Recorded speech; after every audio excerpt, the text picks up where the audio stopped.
Fernando Augusto, uma conversa em off nossa, mas é que serve para todo mundo e é bem importante, bastante importante. Então, hoje significa dia 19 de junho de 2016. Então, essas explicações é uma conversa nossa sobre quantificação e qualificação do que nós chamamos de estação X, que é uma casa simples, casa de cada um de nós, mas em ter vários dispositivos, várias cápsulas ou ter poucas, o que isso influenciaria. Essas explicações sobre a quantidade qualidade no que tange ao dispositivo é fundamental, Ronesier. Acredito que algumas pessoas não possuem clareza sobre isso. Eu incluso, mas agora ficou bem claro para mim. Quando você fala, Fernando, acredito que algumas pessoas não possuem clareza sobre isso, eu incluso, eu também, Ronesier, incluso. É tudo pesquisa e estudo. Mas nós vamos mostrar agora alguma coisa importante, aproveitando que é o próprio dia 19 de Narte Araújo. Eu queria te lembrar uma coisa, o principal fator para um médico é a gente conseguir analisar os exames, um exame de sangue, um exame de fezes, um exame de urina e um raio-x principalmente, saber se aquilo que a gente está vendo no raio-x é a referência do que está ocorrendo na saúde da pessoa. Aqui nós temos São Mateus do Sul e aqui nós temos Itapurá, Mato Grosso, onde está o Nelson Busata. Em 2013, eu já tinha passado por algumas frustrações, decepções com o ser humano, com as pessoas, até a gente que veio aqui, e tinha decidido que não ia passar cápsula para ninguém. As cápsulas não eram para ser vendidas nem distribuídas, eram só para ser analisadas, pesquisadas e observadas. Mas eu comentei, como eu sabia que ninguém estava querendo colaborar, contribuir, participar, só queria aprender como é que eu faço em casa, eu até brincava. Tudo bem, se eu te ensinar a fazer um bisturi, você vai cortar sua mãe, sua avó, seu filho e fazer uma cirurgia em casa porque você já tem um bisturi, assim como um médico tem? Não, né? Você teria que aprender medicina. Então esse caminho ainda é mais longo, porque até entender como uma cápsula, um material simples, comum, pode ter uma capacidade, mas o Nelson Busata, ele foi além, é o que a gente chama de efeito Itapurá. O que ele fez? Ele depositou R$200 na minha conta e eu, estando aqui em São Paulo, em Araraquara, só tinha dois dispositivos ativos e 2 cápsulas sobrando. Eu não poderia mandar 4 cápsulas ou 3 cápsulas. Na época eu prometia 3 cápsulas. Se alguém colaborasse. Eu sabia que ninguém ia colaborar, mas, quer dizer, eu não sabia, eu pensava, porque o Nelson depositou. O que eu fiz? Eu, na mesma hora, conversei com ele e pensei, poxa, se você realmente levar a sério, se você realmente entender o trabalho, o que vai acontecer? Eu prefiro desligar um dispositivo meu aqui em Araraquara, que era a minha garantia, porque eu passei a ser a cidade mais atacada, ficou empatado, Araraquara ficou empatado com Brasília, São Paulo e Rio de Janeiro, porque a capital política e centralização das decisões do Brasil, que é Brasília, São Paulo, a capital econômica do Brasil, uma das maiores capitais econômicas do mundo, a 4ª, se eu não me engano, e Rio de Janeiro, a capital cultural. Qualquer coisa que aconteça com Rio de Janeiro em catástrofes, extremos climáticos, vira notícia suficiente para eles falarem do aquecimento global. E Araraquara, por quê? Primeiro, porque é daqui que parte toda a movimentação atmosférica que define o clima no sudeste do Brasil e também subindo para o nordeste, norte. Isso aqui é um grande círculo. É um imenso círculo, não só aqui, mas em qualquer parte do mundo, que deve ser reativado sem a geoengenharia, é impossível sem as linhas de transmissão, porque elas estão espalhadas por tudo que é ponto. Mas por que eu optei e pedi para o Nelson Busata se eu poderia confiar nele? Se ele não desistisse, mudasse de ideia, eu depositava os R$200 na conta dele de volta e ele me mandava as cápsulas imediatamente. Mas eu expliquei para ele que se ele seguisse à risca as orientações, supostamente, hipoteticamente, nós ainda estávamos estudando, ele ia ajudar nessa corrente que desce para o sul e sudeste do Rio Voador. Rio Aéreo. Agora, no momento, ela está aqui, mas ela vai caminhar para cá, para cá, para cá. E se a gente consegue eliminar a geoengenharia aqui, reduzir, atenuar, a gente consegue que chegue mais umidade no Nordeste, ou seja, não tem nenhum milagre em chover no Nordeste como tem chovido. E eles também não estão fazendo publicidade sobre isso, porque está fora das previsões deles, que seria um dos piores momentos do Nordeste. Então, aqui está Itapurá, né? Vamos dar uma aproximada novamente. A gente vê por essas marcações aqui, a gente tem mais ou menos uma localização. Então Itapurá está por aqui. Aí a gente vê que isso daqui está descendo, já está desmanchando, mas pelo menos a gente tem a orientação. Agora nós vamos ver alguma coisa mais interessante ainda. Carlão e Dinarte, eu vou citar vocês, as cidades de vocês, mas não quer dizer que seja para vocês essa mensagem, é até para mim. Eu estou estudando, eu estou passando para o Fernando, para a Sheila, para o Jetta, para o Nelson, para todo mundo. Não estou passando, que aí parece que eu sou professor. Eu estou compartilhando a possível experimentação disso tudo dentro de milhares e milhares de coisas que eu estudei, que eu chamo de convergência científica. Cada cientista estuda só especificamente sua área. E como é uma ciência acadêmica, eles passam a respeitar os estudos dos outros sem se aprofundarem nisso. E isso que gera confusão. Então nós temos aqui São Mateus do Sul, aqui Ponta Grossa, a gente sabe que aqui em cima é Castro. Castro é a cidade do Dinarte. Então nós vamos ver agora alguma coisa que pode nos dar uma orientação sobre tudo que a gente fala, tudo que a gente mostra. Então aqui nós temos Castro, nessa região, e aqui São Mateus do Sul. O que eu queria mostrar para vocês é a relação do Carlão, o Dinarte tem vários dispositivos. O Dinarte teve um ponto de heroísmo dele, que foi tentar espalhar para outras pessoas dessa região as cápsulas. Só que a gente não pode dar de presente para as pessoas, porque o que elas fazem? Em 3, 4 dias elas encostam aquilo, desligam, elas não dão consideração, porque também não vão estudar.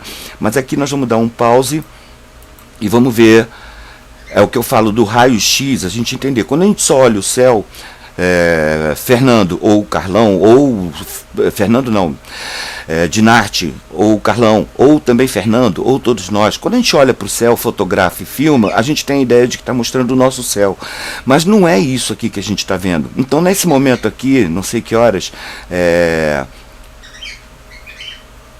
foi a passagem, o início do dia. Na verdade aqui ainda era dia 18, era umas 10h30 da noite, 10, 11, umas 10h30 da noite. Se você filmasse o céu, embora fosse à noite, estaria recoberto. E você pensaria, poxa, a geoengenharia conseguiu cobrir. Mas o que causou aqui, o que você fez aqui, ou o que a sua estação X fez, que a gente chama de a pedra jogada no rio aéreo, na verdade a sua pedra está sendo jogada aqui. E ela vai descendo, e aqui a gente vê a continuação do rompimento no rio aéreo. Está difícil de eu enquadrar aqui. E a gente vai vendo que ele vai continuando. Quando você reforça, quando a gente reforça, a nossa bolha magnética também reforça, mas exclusivamente aqui a gente vê que já começa a romper. E o que a gente sempre falou e continua sendo recorrente, hoje, por exemplo, é dia 19. Então a gente não está aproveitando imagens antigas e nem nada, a gente está fazendo uma explicação com a coisa atualizada. Olha aqui, como se fosse uma bomba aérea sendo jogada para cá, no rio aéreo. Como nós jogamos a pedra aérea aqui, não seria uma pedra aérea, seria uma bolha magnética lançada lá na frente, eles também lançam para isso chegar aqui. Então vamos lá, mais um passo, olha aqui, o rompimento do Dinarte. Aí o rompimento segue e isso daqui está seguindo a direção de Castro. E mais, aí já começa a desmanchar e aqui a gente vai vendo mais rompimento e começa a ficar escuro, mas não chega o amarelo, passa tudo. Quando chega em Curitiba, ainda pega a Jaqueline Cop Diniz, a Lucy Sodré, eu não sei se está ativa, é um ponto X, mas a Jaqueline a gente sabe que está. E o que é isso aqui? Isso aqui é o que já vem para Curitiba, porque isso é tudo intercomunicado. Eles já sabem, olha, não está dando certo em Curitiba. O que a gente faz? Manda mais, aproveita a corrente. Então está aqui, Curitiba rompido, está aqui a área de Castro rompido, e mais uma. Aí, em seguida, fecha, ou seja, aquelas bombinhas que a gente viu, elas não conseguem causar, aqui a gente vê limpo, isso no caminho. Eles não conseguem causar uma catástrofe, mas conseguem cobrir. Não é o objetivo deles, mas é isso que acaba acontecendo. Então, aqui em São Mateus do Sul significa a mesma coisa. Agora, Carlão, vou te mostrar uma coisa importante. A gente poderia ter 250 dispositivos aqui. E o que ia acontecer? 250% mais como a gente está vendo aqui, 250% a mais de ataque para cá. Agora nós vamos ver recentemente esse trajeto. Como eu falei que eu dei a preferência para desligar o meu dispositivo, mas enviar para o Nelson Busata em Itapurá, que a gente chama de efeito Itapurá, que foi a pessoa participar, gerou a ideia de que todos podem participar. Eu fiquei desconfiado, falei, vai que esse cara começa a escrever na internet que é uma porcaria, que essas cápsulas não funcionam, dei umas marteladas nela, abri e vi que não tinha nada demais, mas não, ele pegou e se empenhou não só em atividade de operação, como a gente chama, como também pesquisar o que nós estamos fazendo e hoje em dia ainda colaborador, cooperador. Então, agora vamos voltar para a análise do trajeto, do caminho. Então aqui nós temos São Mateus do Sul, né? Vamos aproximar. O Carlão está aqui, está nessa cidade, né? São Mateus do Sul, a estação X. Uma pessoa que fez muita diferença ultimamente na estação X. Agora, Carlão, vamos observar aqui. Talvez, em vez da gente reforçar, como o Dinarte tentou daqui de Castro para outras cidades, mas não conseguiu porque as pessoas não dão atenção, digamos que a gente conseguisse colocar uma estação X em Guarapuava, estação X mesmo, que a pessoa, no mínimo, comentasse toda semana, estou ativo, tá ligado, toma aqui uma foto, toma aqui um vídeo, não é botar foto e vídeo esperando curtidas e compartilhamentos e elogios e comentários, é colocar para servir como um registro, aqui em Guarapuava e aqui em Cascavel, tá? Essa é uma reta que a gente já tinha visto, né? Que é o que está descendo na direção de São Mateus do Sul, ok? Eu não vou falar mais correto, não fica parecendo professor e prepotência, presunção minha, e não é. É ok, estamos distribuindo, compartilhando as investigações e pesquisas. Então tá aqui, nós temos esse trajeto de Cascavel, Guarapuava, e agora nós vamos ver uma outra. Então aqui, janeiro de 2016, nuvem funil chama a atenção de moradores de Cascavel. Assista. Então vamos dar uma assistida aqui. Eu não assisti, eu deixei aqui aberto só para a gente ter uma ideia de que isso aqui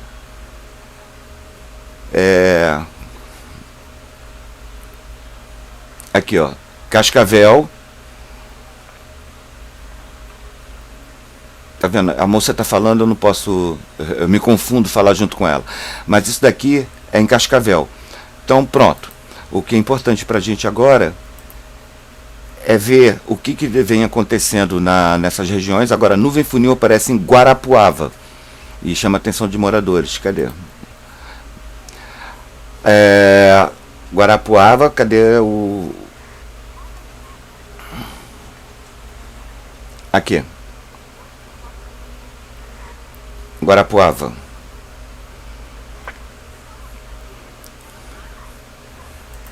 Então, o que nós temos basicamente é a demonstração do trajeto, né? Cascavel, Guarapuava e São Mateus do Sul. Cascavel, Guarapuava, São Mateus do Sul. Então o importante seria esse trajeto, porque a gente se reforçando bastante num único ponto, o que vai acontecer? Eles vão usar esse trajeto todo para dar um jeito na gente.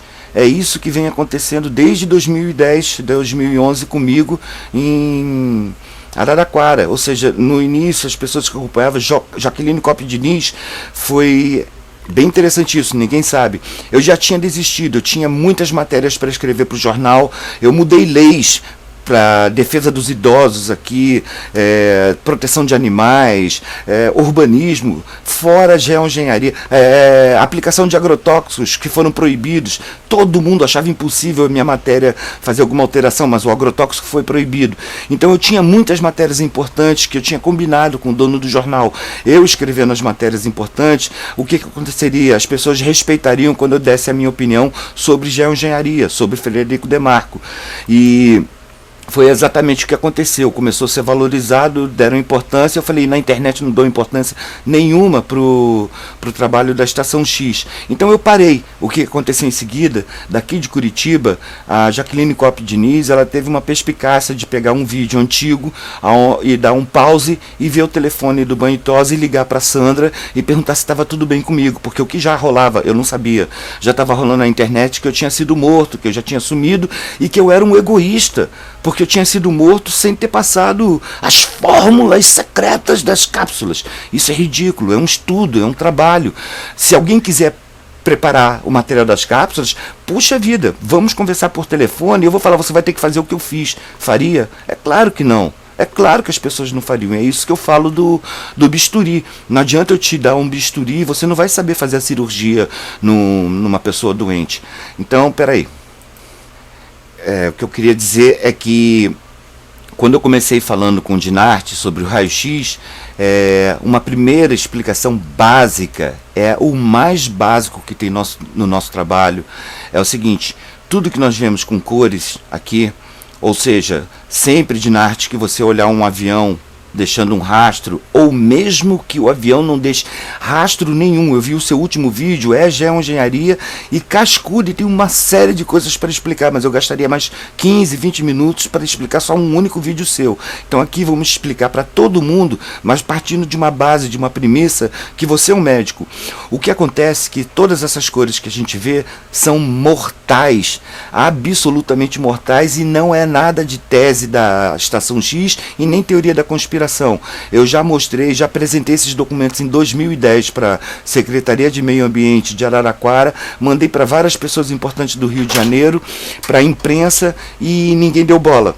Isso foi publicado já na revista Science e resultou na União Europeia, a partir de 1º de janeiro de 2012, proibir as aeronaves de deixarem rastro sobre a União Europeia. E, mais do que isso, cada vez que uma aeronave tinha que entrar na União Europeia, sobrevoar a Europa, ela tinha que dar relação de tudo que ela usava de combustível, o que havia naqueles resíduos, naqueles rastros, e mais, pagar uma taxa para ter uma batalha contra a poluição causada, que mata mais de 10 mil pessoas nas cidades por onde as aeronaves sobrevoam acima de 10 mil metros. Então, isso é uma premissa.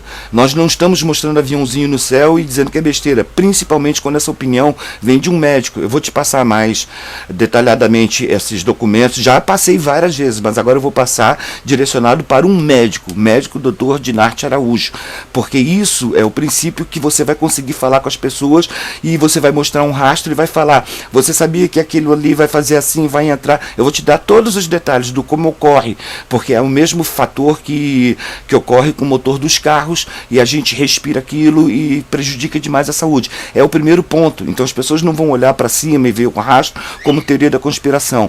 E, Carlão, você viu aqui que o importante, o Dinarte já sofreu com isso, não conseguiu convencer as pessoas a serem mais ativas, prestarem mais atenção, instalarem. Aí depois a gente entra em contato, vou ligar amanhã, vou ver se eu ligo essa semana. As pessoas não levam a gente a sério. Então quando a gente vê agora chegar o verão, isso daqui vai ter essa cor aqui, ó. No verão, o que a gente está vendo aqui em azulado vai começar a ficar vermelhão, até chegar branco. Então, o importante seria a gente fazer um trabalho sério, que é o que nós estamos fazendo. Você está ajudando muito. Eu vou viajar a São Paulo agora, pegar mais documentação, graças à sua colaboração, e a gente tentar ver se para Guarapuava, se para Cascavel, Londrina também teve... O de Londrina, por exemplo, para onde estava indo o tornado, as formações extremas. A gente sabe que é isso aqui o trajeto que faz. As correntes do norte descem e vão virando para a direita, para esse lado. E as correntes frias do sul sobem e vão virando para a direita. Então, de Londrina, estaria aqui na direção de Santa Cruz do Rio Pardo. Então, o que seria importante? A Isabel já colaborou muito. Se eu tenho esse computador, posso fazer uma edição de um vídeo desse, mais instrutivo, mais explicativo, é graças à colaboração da Isabel financeiramente, e do Jetta, que montou todo o computador e ainda botou mais dinheiro para a gente qualificar. Em resumo, o nosso principal ponto é mostrar para a sociedade o nível de seriedade do nosso trabalho. Perdão, já ficou com 19 minutos e meio, mas eu acho que está valendo a gente mostrar no dia a dia, porque hoje é dia 19, então a gente não está usando um vídeo antigo, aproveitando uma oportunidade. A gente está fazendo um trabalho sério mesmo. Obrigado e boa semana para todo mundo.